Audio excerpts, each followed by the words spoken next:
hit record.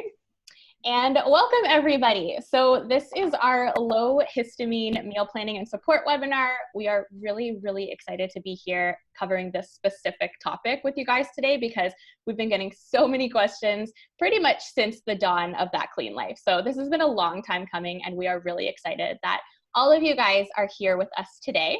So if we haven't had a chance to meet yet, my name is Ashley and I'm the growth lead here at That Clean Life. And then if you've been to any of our webinars before, my face is probably familiar. We've probably had a chance to chat, but you might see some new faces in the room here. So I'm really excited today to be joined by two super special guests. We've got Nicole Osinga and Andrea Hardy, two registered dietitians. And actually, I'm going to let you guys introduce yourselves. Andrea, did you want to go first and say hi?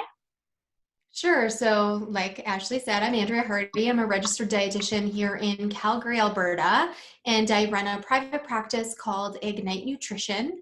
And we primarily see digestive disorders, but with the intersection of food sensitivities, intolerances, and allergies, we often also see patients requiring a low histamine diet, which is how I came to work with That Clean Life on this project.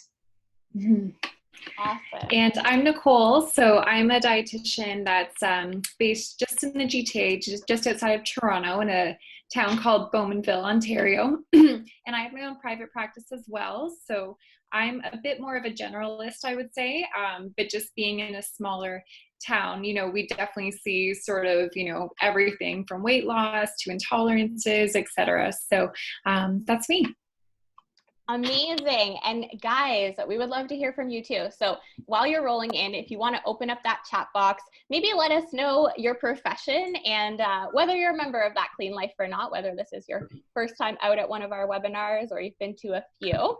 And also just so that we know that you can see us and hear us okay, because that chat box is looking a little empty right now. So open it up. Let us know that you are here with us. All right, amazing. We've got Shani already tuning in from South Africa. Virginia, a new member of That Clean Life, welcome.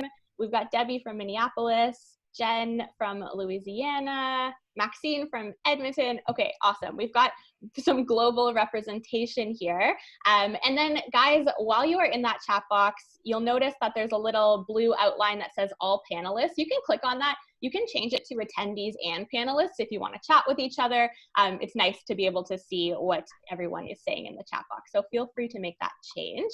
And let's kind of move on. So before we jump right into things, I'm going to run through what exactly we are doing here today. So first, what I'm going to be doing is interviewing Andrea and Nicole to get some tips on supporting clients with histamine intolerance.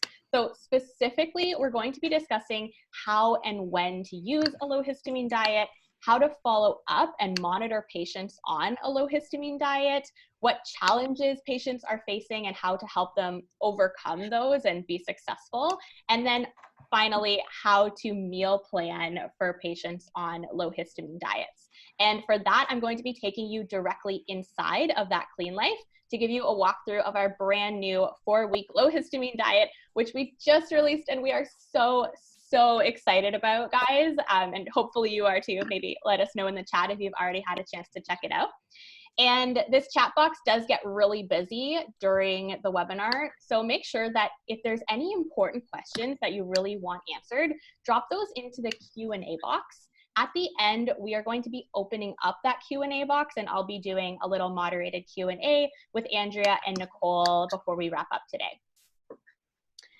All right, so let's jump right into things. So Nicole, Andrea, both of you guys are RDs and you have experience working with clients on a low histamine diet. So we would love to learn from that experience and we're so excited to have you here today to be able to pick your brains. And first, I think it makes sense to talk about what you say to a client who needs a low histamine diet when you're actually seeing them in practice. So how do you explain histamine and histamine intolerance to clients or patients in simple language that they actually understand? Maybe Nicole, we can start with you for this one. Yeah, so sort of starting with, talking about what histamine actually is. So that histamine, it's an important chemical that's needed for a lot of functions in the body, ranging from, brain function to digestive health, etc. And when it's released, it's released to fight sort of foreign invaders, and then it gets broken down by the body. But histamine intolerance happens when we can't actually, break down histamine quick enough or efficiently enough. And then we end up with symptoms ranging from, sort of that digestive issue, but also sort of allergy type symptoms, including potentially trouble breathing, hives, etc. Awesome. And Andrea, did you have anything that you wanted to add to that? Yeah, so like Nicole said, just to elaborate, we don't fully understand the drivers of histamine intolerance, but it could be everything from inappropriate breakdown of histamine, so not being able to process that histamine quick enough. There's some theories around the gut microbiota, which as a digestive health dietitian, I'm particularly interested in. But ultimately at this point, we don't have a very solid understanding about the driver of this condition. So I think that's important for patients to know as well. Mm-hmm. Okay, that's awesome. And when it comes to actually using a low histamine diet in your practice, what is the route that you take with your clients? Because I know that there are a lot of different ideas about what a low histamine diet is. So how do you guys get started with that? What do you do? Maybe Andrea, we'll start with you this time. Sure. So a lot of times patients come to me already diagnosed with mast cell activation disorder or histamine intolerance. So obviously those patients are highly appropriate for a low histamine diet. The challenge comes in is when patients present with this milieu of symptoms where they appear to fit a histamine intolerance, but we don't actually have that diagnosed. And here in Calgary especially, I really struggle with patients getting access to immunologists and allergists that have experience in this area. So at that point, it's kind of weighing out potential differential diagnoses. Does this patient really fit with this picture? Or is there a more appropriate, more likely condition that a patient would fit with? From there, it's kind of determining if the low histamine diet is even appropriate for this patient. So making sure we screen them for eating disorders and disordered eating behavior, understanding what their current diet looks like, and if we actually think this is going to help them. And then actually a lot of times we can use the low histamine diet empirically, meaning that we don't have a diagnosis yet. However, we believe that a low histamine diet or a short trial of a low histamine diet may be appropriate to at least guide us in that diagnostic process and be able for us to direct patients to the appropriate healthcare providers. So that's how I decide who is most appropriate for patients being placed on the low histamine diet. Anything to add, Nicole? I think that's awesome. I just want to add, just knowing that these symptoms can sort of run in the family, so maybe understanding that as well. And I can't say that I see a lot of my clients coming to me with an actual diagnosis, because that, as you mentioned, Andrea, it's just it might not be always recognized, etc. But I normally ask too about any allergies, food allergies that are recognized or diagnosed, and if the patient is having that, the GI symptoms and sort of the allergy type symptoms after various foods without really an explanation and no diagnosed allergies, and this is something that we could explore. That's awesome and so helpful, because I know that a lot of people will come in thinking they have all these food sensitivities and avoiding foods, but they don't really know why they're doing it. And maybe it would be a lot more helpful to work with a professional who can help them figure out what's going on and other kind of cross reactions that could be happening too. So that is awesome. And once you guys have explained to your clients that they need to go on a low histamine diet and you've given them everything that they need in order to actually follow it, what's next? Like, how long does it take for them to start seeing benefits from this diet, or knowing if it's an experimental case, like you mentioned, Andrea, whether or not this is actually working for them? Yeah. So when it comes to determining how quickly patients feel better, it tends to vary. Some of the clinical practice guidelines I've seen is usually a 2 to 6 week range in terms of patients feeling better. So usually what I do is I typically follow up with my patients about 4 weeks after implementing the low histamine diet, which of course is perfect for this menu because it's 4 weeks long. And so patients tend to vary in terms of response. Some patients respond quite quickly. Some patients need a little bit longer. Nicole, do you find that's your experience as well? Yeah, usually, a minimum of 2 weeks is needed. I mean, to see a drastic improvement, I normally sort of see that there's probably some improvement pretty quickly, but definitely a minimum of 2 weeks. I agree. So when it comes to just as the clinicians, do you schedule their appointments for check-ins every 2 weeks, or do you check in with them by email? Maybe each of you could take us through your process that works for you with your patients. Maybe Nicole, we can start with you. Yeah.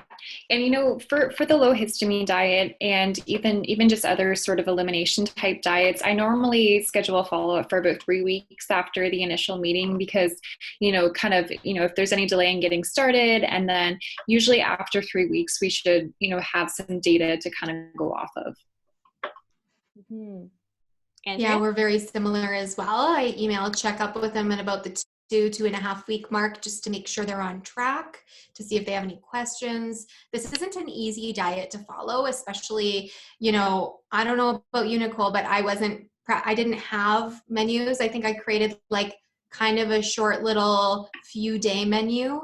But patients get so bored of eating just like the whole food. So I think ultimately being able to give them more options is going to make it easier for them.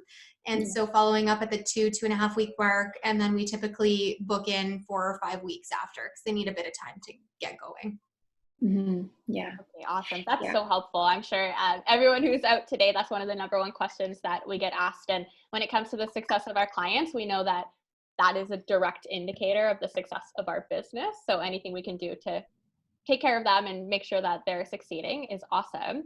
And that's a really quick in order to see benefits, actually. So if you're talking about within a couple of weeks expecting to see some kind of response, that's awesome. And clients, I'm sure, really appreciate that, especially if they were having a lot of these reactions beforehand and now their life is a little bit easier. So what are the biggest challenges that they face along the way? Because you both mentioned that this is not an easy diet to follow. So when you're checking in with those clients who are not so successful, what are they telling you?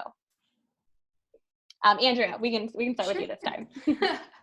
So it really depends on the patient. A lot of times, honestly, fear of food is a big challenge with the patients, and then liberalizing the diet. So even patients come to me with a list of 15 safe foods they can eat, and water's on it, for goodness sake. So the low histamine diet may actually be a liberalization of what they were previously eating.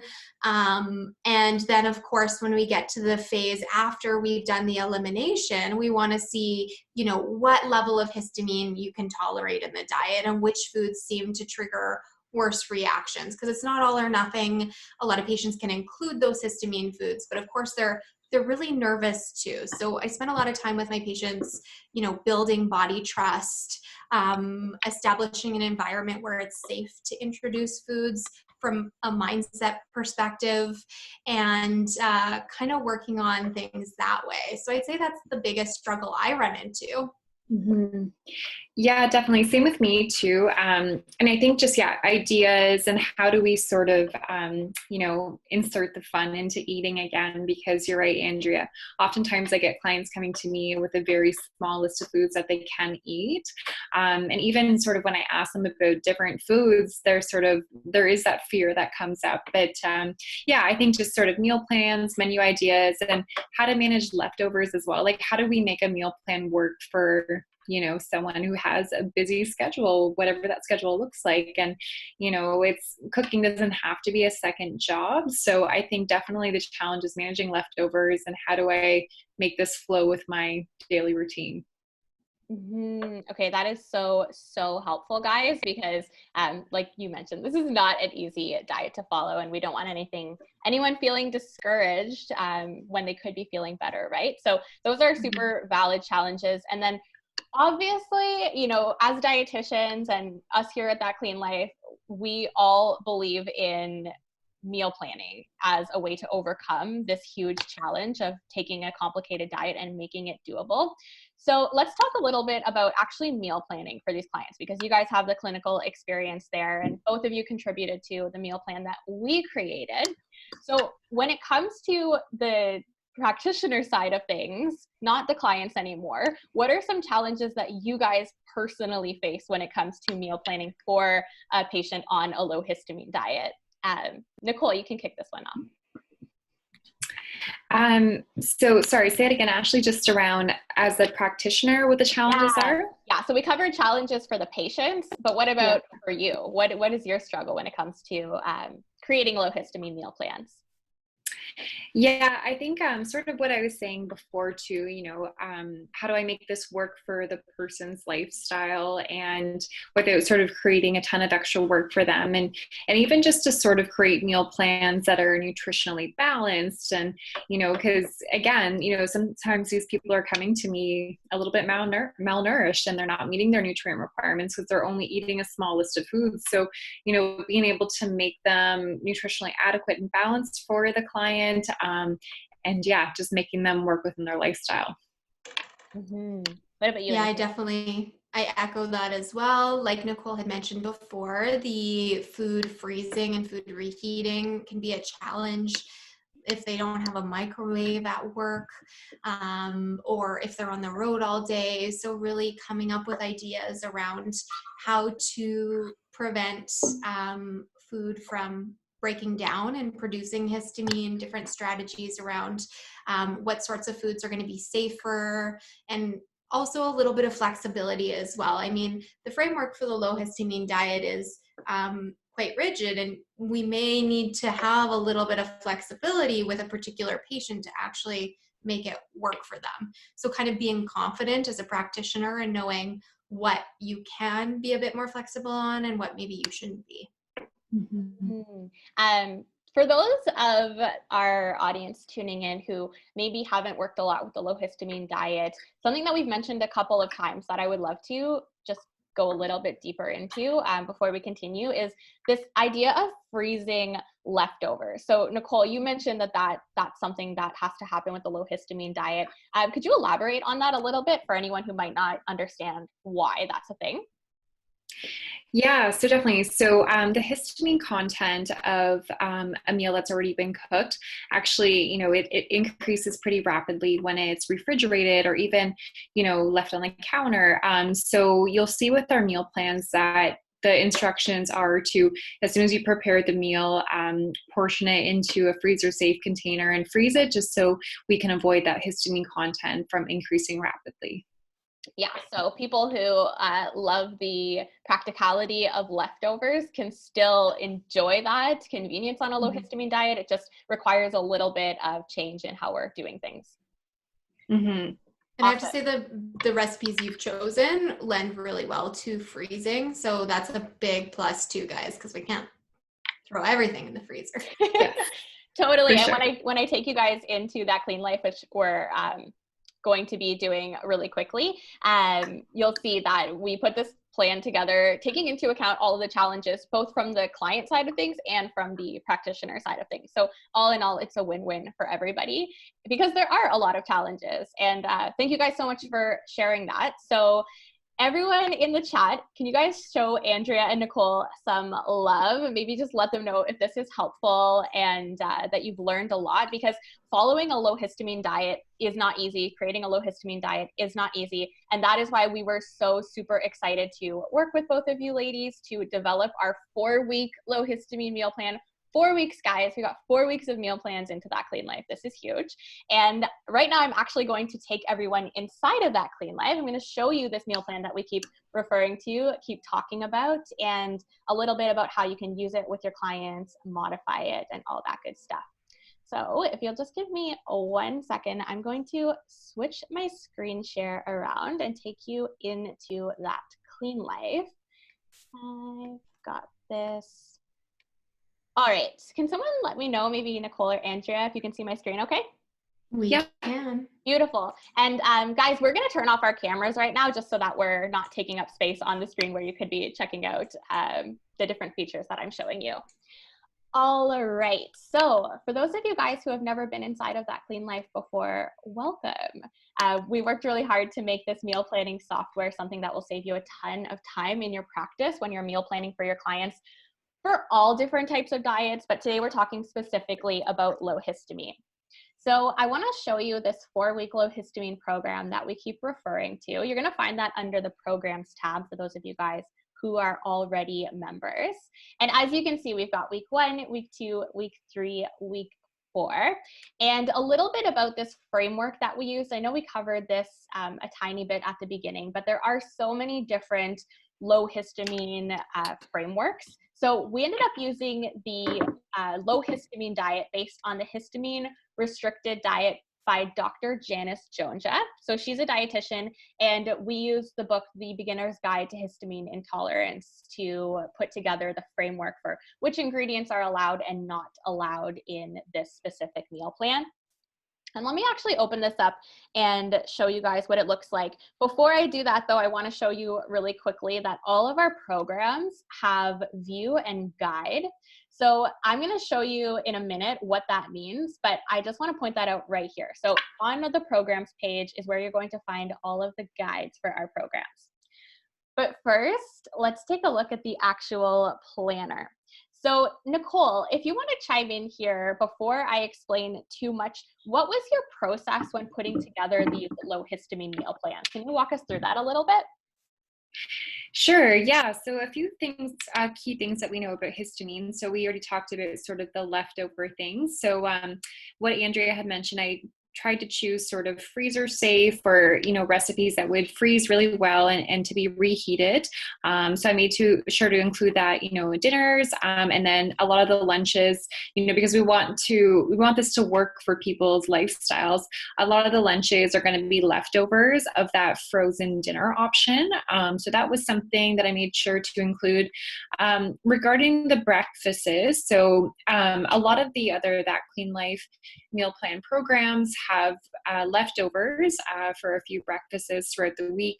But with the low histamine meal plan, we needed to actually make the breakfast recipes fresh in order to minimize the histamine content. So that was something that we did have to do.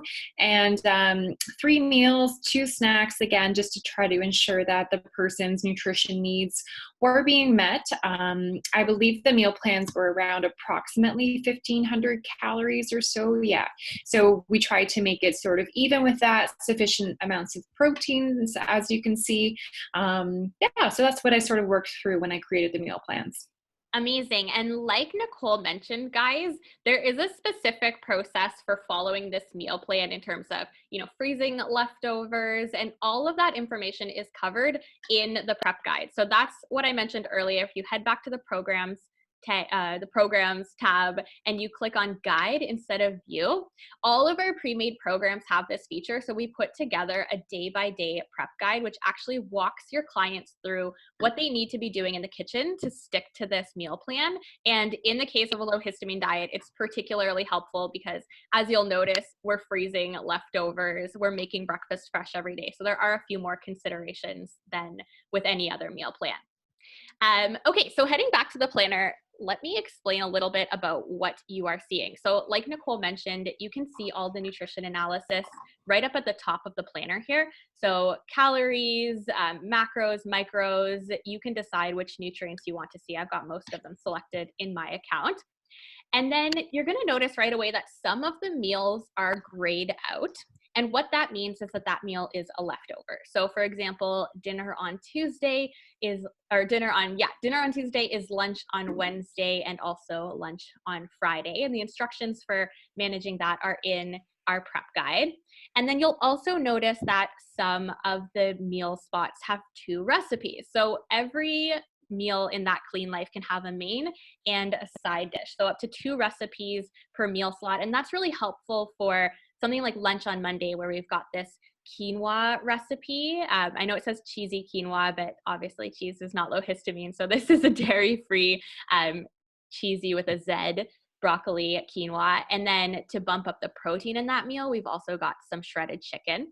So you've got a lot of power there in order to round out that nutrition analysis.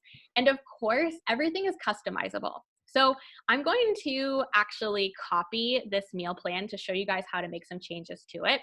When you make a copy of one of our programs, you get to decide if you want to scale this. So if you are meal planning for just one individual, you can leave it at 1. If it's a family of 4, you could scale up to 4 and everything in between. So I'm going to leave it at 1, and I'm going to copy this plan so that I can make some changes to it. So for example, maybe I've got a client who is not so crazy about bananas. So what I'm going to do here is I'm actually going to go through and I'm going to remove all the bananas from the snacks in this meal plan. So it's really simple to remove recipes. Just click on those 3 dots and then remove. I'm going to get rid of all these snacks and show you guys how to replace them.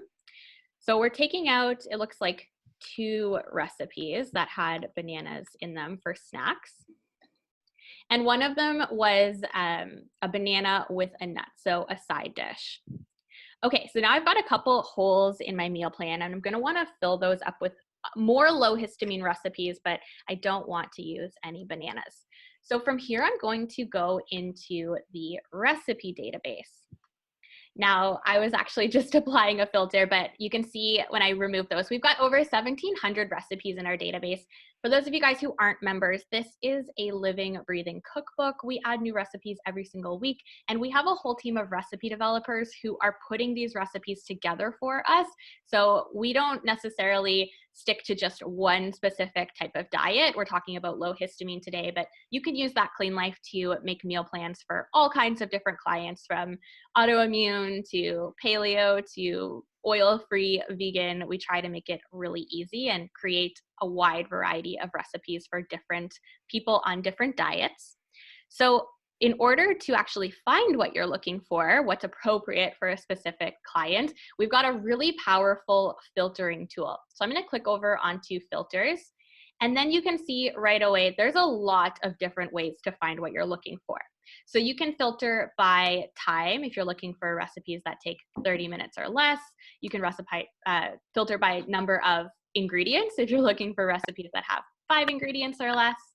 We've got tags. So everything from breakfast, lunch, dinner to, pressure cooker, slow cooker, dietary restrictions like egg-free, gluten-free, dairy-free, lots of different things that you can do there. In this case, I'm definitely going to select, not low FODMAP, although that's an option too. I'm going to go with low histamine for this one. And I'm also going to exclude bananas because, like I said, I'm looking for recipes that don't have any banana. And I'm also looking for recipes that are appropriate for snacks.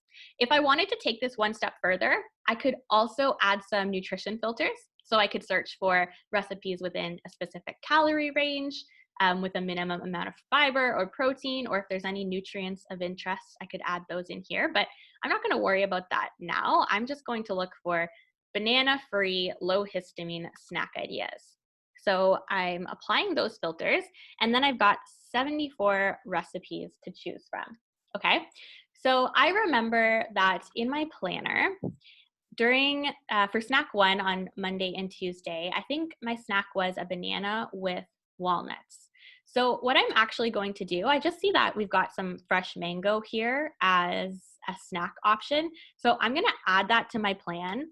I'm going to have my client cut that fresh, just so it's not like sitting in their lunch bag or anything like that. And so I'm going to do 1 serving on Monday and on Tuesday. And I'm going to add that to my meal plan. And if I go back to my planner, you can see that change is made right away, and that also the nutrition information is automatically updating based on this. And I'm down with walnuts, and my client likes them, so I'm actually just going to stick with that. So I'm going to add a side dish of toasted walnuts to their meal plan. I'm going to do 2 servings for a side dish for snack 1 on Monday and Tuesday. And then I'm going to mark that second one as a leftover. So they can toast all those walnuts at once, and then they don't need to worry about that on the second day.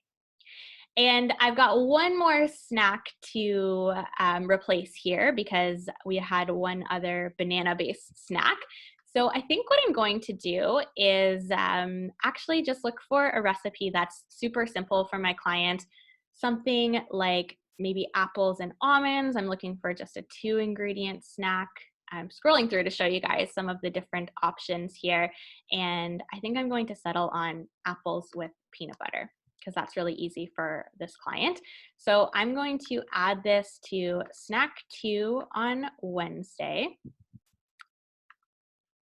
and then snack 1 on Thursday and Friday.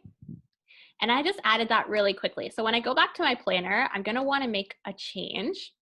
So instead of having 4 servings, I'm just going to change that to 1 serving. And I'm going to do that for each of the days. You can, of course, change it to 1 serving and do this straight from the recipe, but in case you forget, it's always a good habit to go through and check your meal plan and make sure you've got the correct number of servings for every recipe, because every meal plan automatically has a grocery list generated based on everything that's on the plan. So you want to make sure that that's accurate. In this case, for 1 person to be eating 1 serving of each of the recipes that I indicated at each of the meals on this meal plan. So you can make changes to this. You can add if there's a specific supplement or brand of any ingredient that you're recommending. For oats, for example, if your client needs to eat gluten-free, you might want to specify the Bob's Red Mill certified gluten-free oats. You can do that by adding an item to the shopping list. Anything that you need to do in order to make this meal plan work for your client. We are all about personalized nutrition here at That Clean Life, so we try to make it really, really easy for you. And then if you are looking for a recipe and for some reason we just don't have what you're looking for, there's a specific type of low histamine meal that you've been using in your practice and that works really well for your clients, you can add your own recipes. So if you head to our recipe box and you click on add, you can add any type of recipe that you like.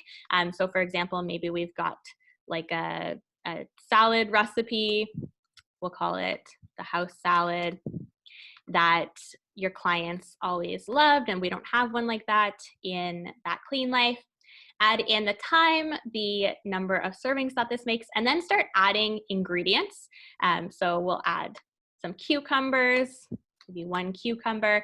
And if you keep an eye on the right-hand side here, you'll see the nutrition information starts automatically updating. So when you are adding your own recipes to That Clean Life, we provide a nutrition analysis. If you have a photo, you can upload a photo. And then once this is saved in your recipe box, it is totally private. Only you can see that recipe, and you can add it to any meal plans, and it will automatically calculate the shopping list and the nutrition and act the same as every other recipe within That Clean Life. Okay, so I've walked you through a lot of different features of That Clean Life, but I think the most important thing for you guys is to see what your client actually receives. So when it's time to actually send this to your client, what you're going to do is you are going to click on export, and then you're going to have a couple of options. So you can include their meal plan, which you're going to want them to receive. You're going to include their shopping list. You can include or exclude the notes on recipes.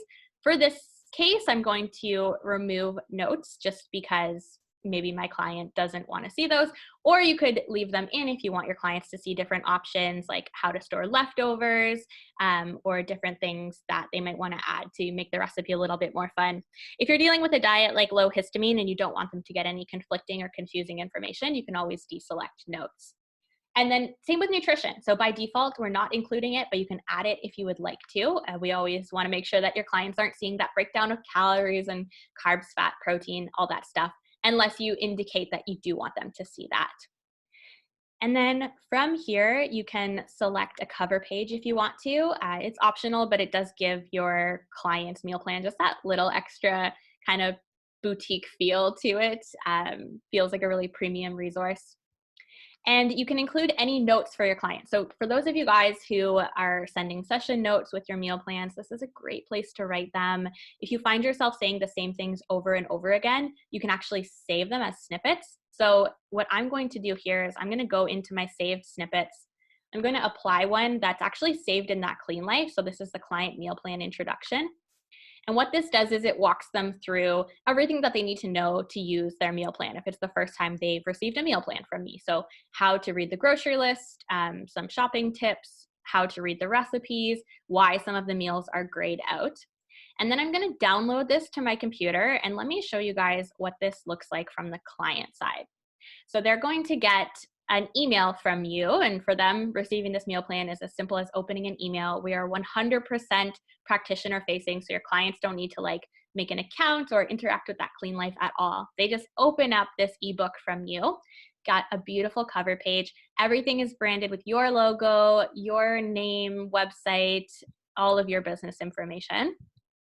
And then you can see that snippet that I applied, so this little meal plan introduction. This can be as many pages as you like. So if you've got a lot to say here, don't worry, you can type it all in there, we can handle it, and it'll all be included in your client's plan. And then they've got their actual meal plan. So if they want to, they can print this page out, stick it on their fridge, or they can leave it on their iPad, phone. It's easy, it opens on every device, works really well for them. Their itemized shopping list to make meal planning or grocery shopping really easy. So they can open this on their phone at the store, or they can print it off. We organize it by section, which, you know, we're all living in this pandemic situation together right now. So spending the least amount of time wandering around the grocery store as possible is always appreciated, but especially right now. So this makes meal planning really quick and simple. And then it goes into their recipes. And every recipe has a gorgeous and very appetizing photo to get your client excited about following the plan. And every recipe is also branded with your logo and business information. So if they were to share this with a friend or family member, or at their, histamine intolerance support group, for example, it works really well as a functional business card for you and can actually generate referrals. We hear about that happening all the time from our That Clean Life members. And that's what your client sees. If you wanted to add nutrition information, optionally, that would be included on each recipe as well.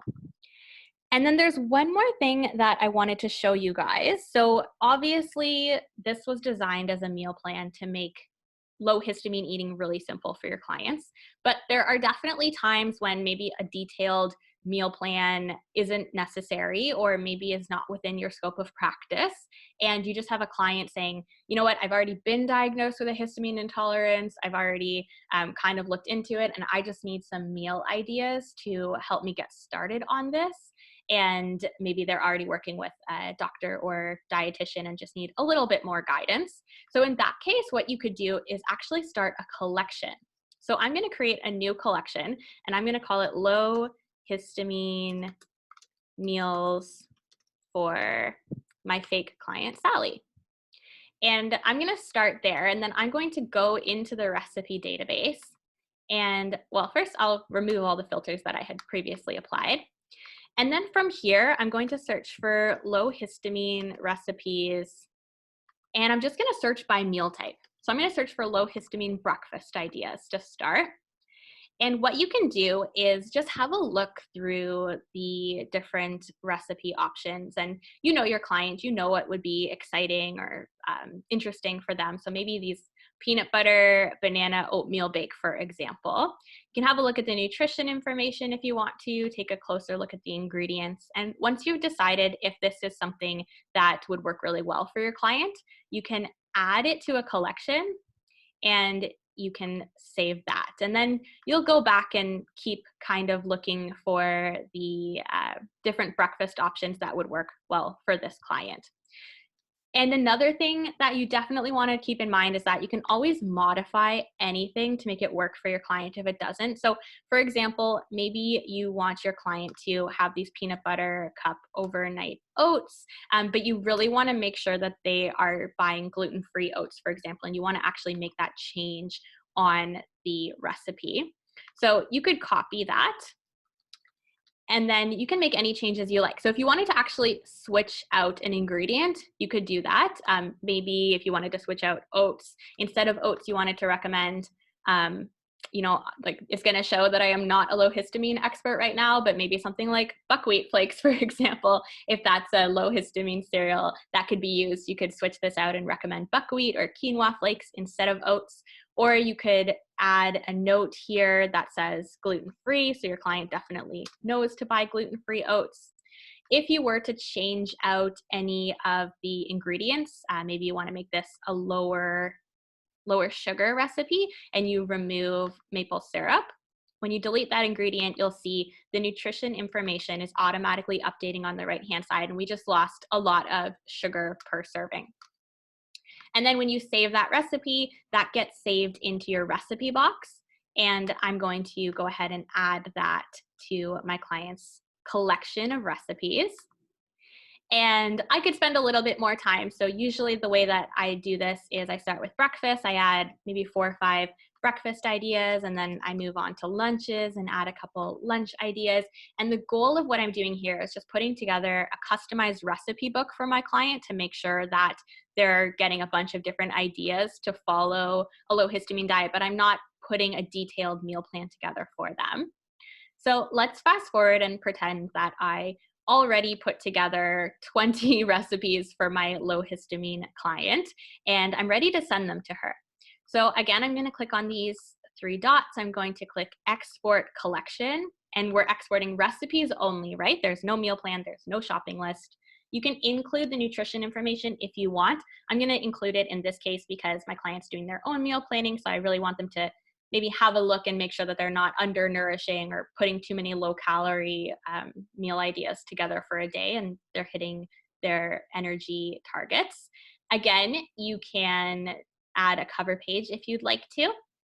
And then I'm going to remove what I already had put in there from my earlier example, and I'm going to apply another template, which is my client recipe book introduction. So again, we have these saved in that Clean Life. For those of you guys who are members, please use them. They save you so much time.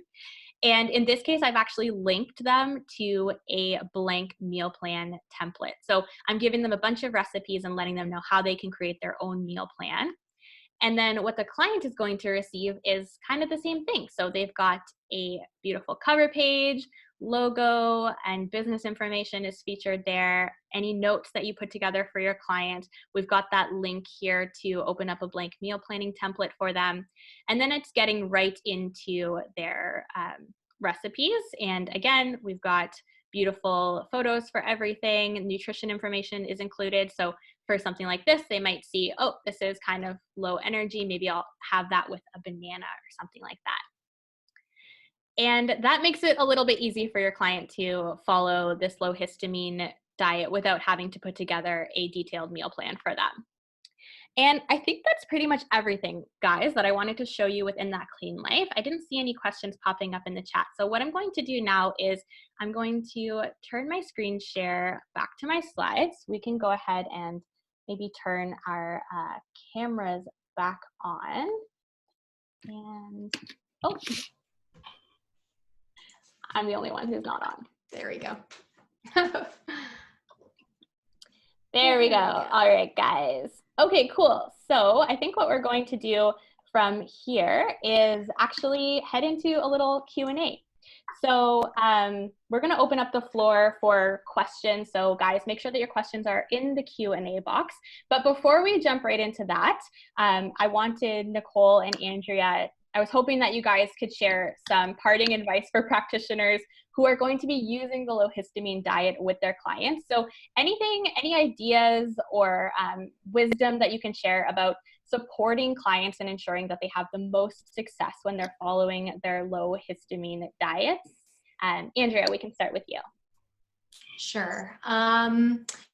This is very client dependent, but like I said before, food fear is a very much underlying driver of symptom perception with patients. So really spend some time figuring it out, what foods they're nervous about. Those may be foods that you end up needing to remove from the menu for the time being, or develop a strategic plan around how you include them. Like Ashley removed bananas, for example. And I know there's been a discussion around, at what point are bananas higher in amines and histamine, and at what point they're lower. Maybe your patient's terrified of bananas. So you got to kind of work within some of those limitations, and then you're walking alongside your patient on this journey anyway. So you're going to want to make some of those changes that are going to allow them to feel confident in implementing the menus.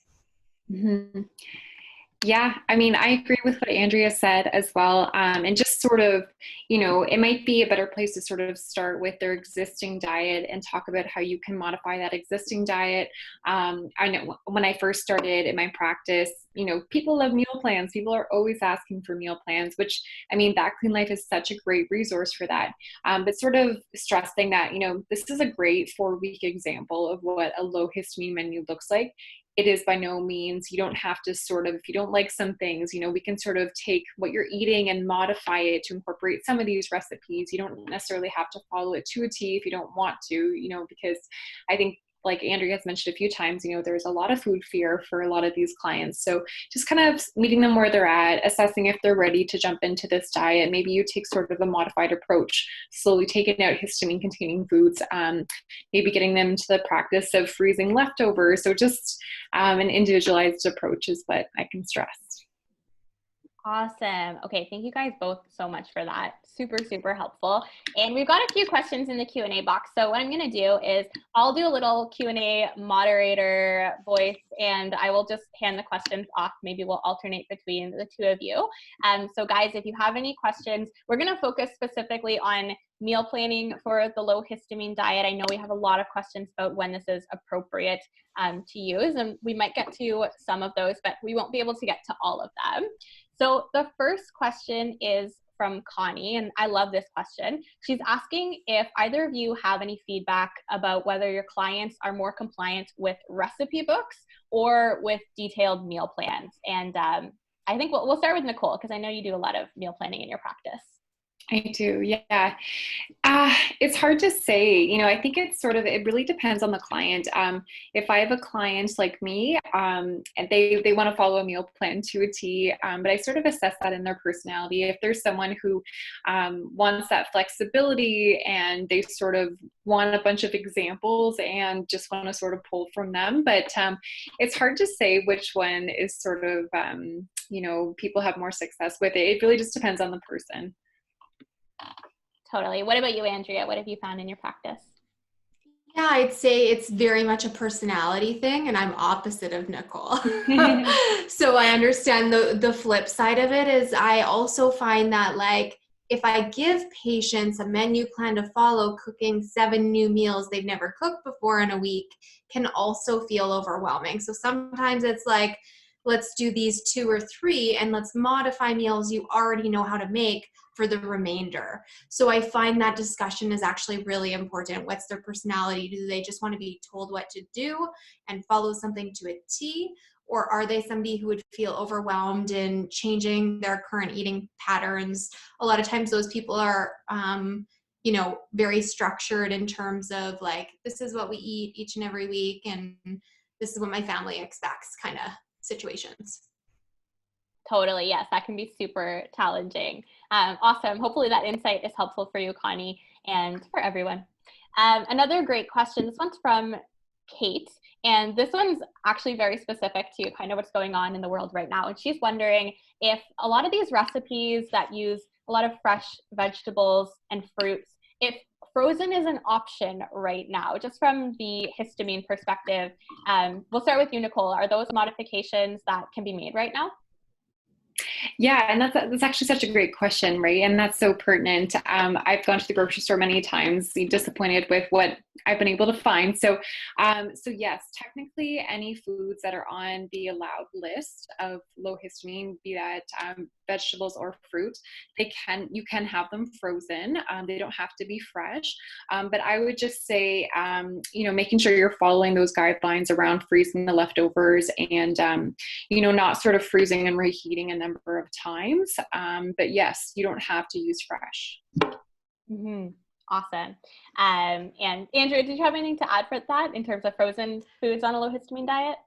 Not particularly. I mean, I think that pretty much sums it up. I think a lot of times I tell my patients to be more cautious with animal proteins because they're known to degrade a lot quicker, produce a lot more histamine and putrescine and all these things that aggravate the low or histamine intolerance. So a lot of times if we need to be cautious about one thing, I'd focus a bit more on protein.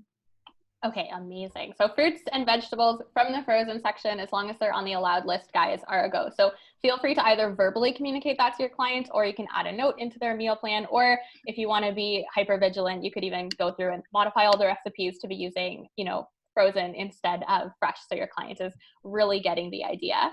Hopefully that helps. Another question from Kate, and I think this is a good one to close on because we're sort of coming up on time. Resources to learn more about the low histamine diet. So I mentioned the book that we used to put together the framework for this by Dr. Joan Judd. Did you guys have any other awesome resources that you share with either clinician colleagues or that you direct your clients to that you think would be helpful here? Mm-hmm.